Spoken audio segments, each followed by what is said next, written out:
Hey team, it's Coach Roundtree. Welcome back to my YouTube channel. Yeah. If this is your first time, thank you so much for clicking on this video. On my channel, I post interview tips and career advice to help you elevate your game. I've started a new series called the Top 25 Interview Questions. In this series, I'll share practical advice on how to answer the most common interview questions. If you didn't see the first video, please be sure to check out the first video and tell me about yourself. But the second installment of the series is all about the question, tell me about a time you managed conflict. Ooh, so this is one that early in my career was very challenging for me to answer.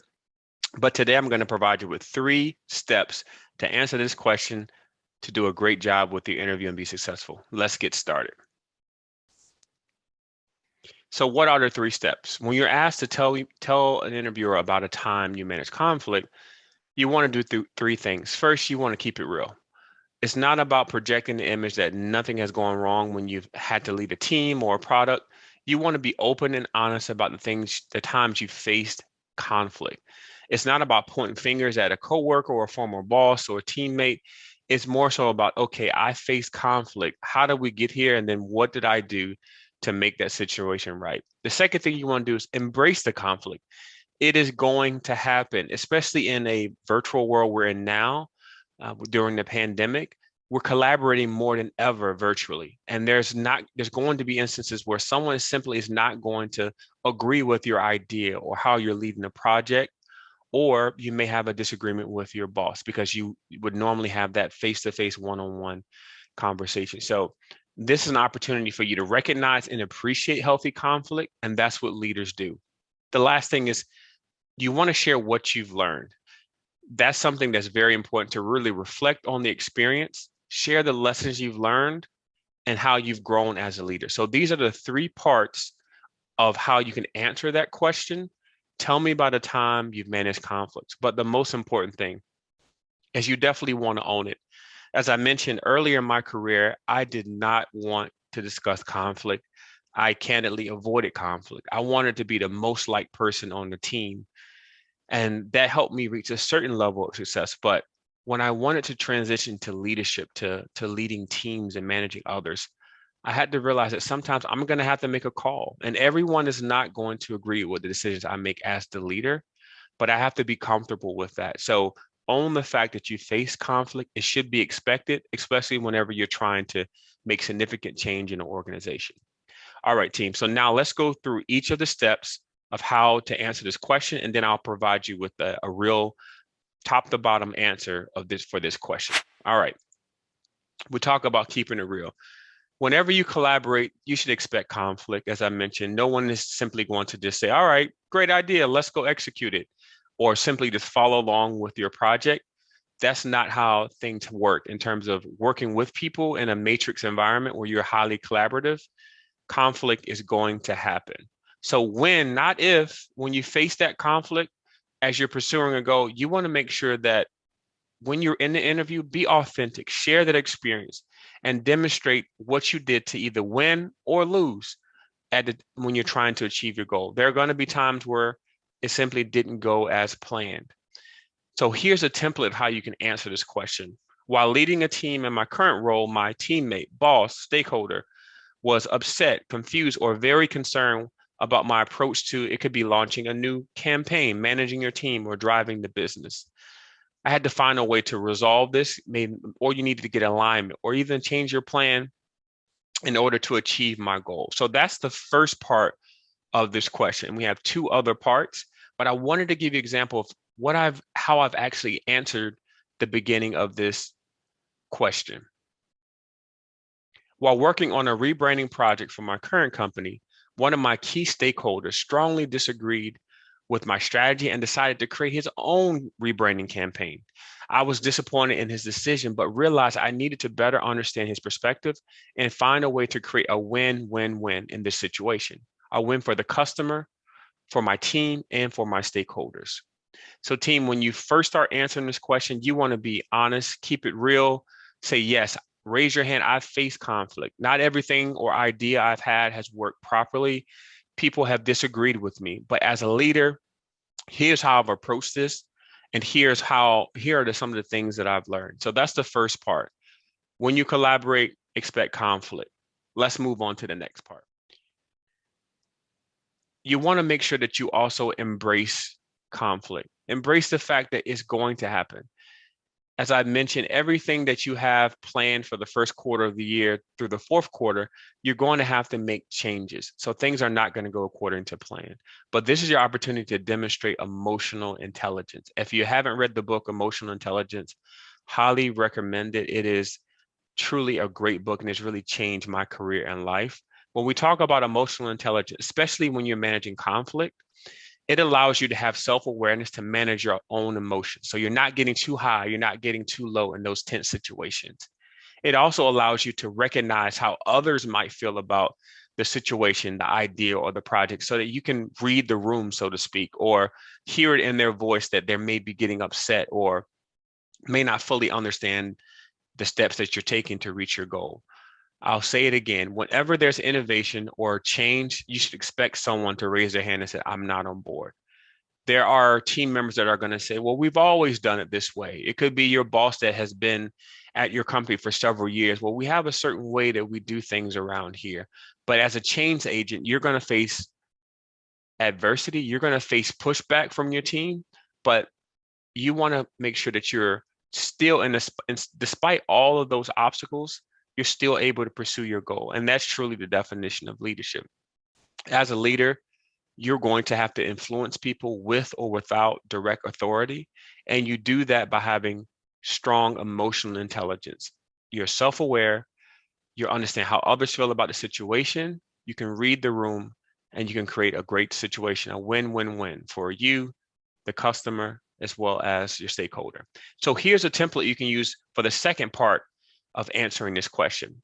When I received feedback from the team member, I was upset, confused, very concerned, but decided to take a step back and understand their perspective. Once I regrouped, I decided to maybe hold a one-on-one meeting with that team member to see how I could address their concerns. So team, this is a template you can use as you structure your answer, but I also want to provide you with an example of what I've said in interviews for the second part of answering this question. I decided to have a one-on-one with my stakeholder to understand their perspective on the rebranding project. I listened attentively. I took notes. I asked questions to fully understand the situation. I then presented data on how customers view the brand currently based on results from a recent survey and how significantly changing the brand guidelines would negatively impact brand recognition. So team, the second part of this question, when you're answering, you want to make sure you embrace the fact that things are not going to go as planned. Emotional intelligence will help you when you're managing conflict because you're self-aware. You know you can manage your emotions. You can see how others are responding to your presentation or in the meeting or the email you may receive from a stakeholder. You can tell using emotional intelligence, okay, this is someone I might need to have a conversation with. Last thing I'll say is, team, again, you're going to face conflict whenever you're doing something innovative or you're trying to change an existing process that others have used for months, weeks, years. Expect that, but to be a leader, you need to succeed in spite of those obstacles. Influencing people with direct or indirect responsibility, you still want to be able to get the job done. The last thing, team, I'll share with you is there's always going to be lessons. We're all growing and evolving as leaders. So when you close out answering this question, you want to be very reflective of your experiences, things that have gone right, things that have gone wrong. What have you learned and how you apply those lessons to your current and in the future, in your future roles? Nobody is perfect. Earlier in my career, as I mentioned, I did not do well with conflict. I avoided it at all costs. I wanted to be the most liked person. But I started to have situations in my career where I needed to stand my ground for the brand, for the customer. I needed to have the data to back up those decisions. And what I found is that in those situations where I didn't strive to be the most likable person, I would actually earn respect from my stakeholders. I earned their trust because they knew Marcus wasn't just going to tell them what they wanted to hear. He was going to have data to back up his convictions. And in instances where I may not have considered someone else's perspective, maybe I got new information or faced resistance. I was flexible enough to pivot, incorporate the feedback, and keep going. At the end of the day, as a leader, your goal is to keep the project moving forward, keep the product on track so that you can launch it. So sometimes you're going to have to pivot because you have new information. But I definitely want to hammer home that point that conflict is going to happen. You have to pivot once you get that new information, once you face that resistance. But the goal in your career is not to be the most liked, it's to be the most respected in the building. All right, here's a template that you can use after discussing the issue in detail with my teammate, boss, stakeholder. I began to realize the goals, maybe it's the cultural challenges or the business pressures they were facing. And I then decided to revise my plan to allow each person to accomplish, whether it's for your peer to achieve their career goals, for your boss to improve the culture, for your stakeholder to address the business pressures that they have for that immediate quarter. Here's an example of how I've answered the last part of this question. After discussing the rebranding project in detail and learning about the business pressures my stakeholder was facing, we decided to revise the strategy for this rebranding project to make sure we incorporated his feedback while maintaining brand integrity. That's the last part of this question. When you're looking to answer it, you want to make sure that you can reflect and talk about the lessons you've learned, how you're going to apply that in your current, how are you applying that in your current or in future roles? Nobody is perfect. I think the worst thing you can do in an interview is portray yourself as someone that's never faced adversity, that knows it all. We're all learning. We're all trying to strive to reach our goals. You want to make sure that when you face resistance or when you get new information, you're able to incorporate that feedback into your plan and make the necessary pivots to reach your goals. All right, let's wrap it all up with a full answer to this question from top to bottom. Let's get started. Okay, Marcus, well, tell me about a time you managed conflict. Sure. While working on a rebranding project for my current company, one of my key stakeholders strongly disagreed with my strategy and decided to create his own rebranding campaign. I was disappointed in his decision, but realized I needed to better understand his perspective and find a way to create a win-win-win situation, a win for the customer, my team, and my stakeholder. I decided to have a one-on-one with my stakeholder to understand their perspective on the rebranding project. I listened attentively, took notes, and asked questions to fully understand the situation. I then presented data from a recent customer survey on the brand and discussed how significantly changing the brand guidelines would negatively impact brand recognition. After discussing the rebranding project in detail and learning about the business pressures my stakeholder was facing, we decided to revise the strategy for this rebranding project that incorporated his feedback while maintaining the brand integrity. From this experience, I learned that it's important to understand the perspective of all stakeholders involved in the project. I think it's also important to bring key stakeholders along each step of the way when leading the project to gather and implement stakeholder feedback in the project. Lastly, healthy conflict is a good thing and helps the team to perform at a higher level and earns trust and respect. Team, that's how you answer this question from top to bottom. So how did I use the tips we discussed? First, I had to keep it real with the interviewer, let him know I did face conflict. I was trying to rebrand a product and I faced conflict. I was self-aware to know that I was disappointed. Yes, I was, but I needed to take a step back and figure out how I can create that win-win situation. How did I do that? Well, I started to really embrace it. I met with the stakeholder one-on-one. I embraced the fact that I'm dealing with conflict.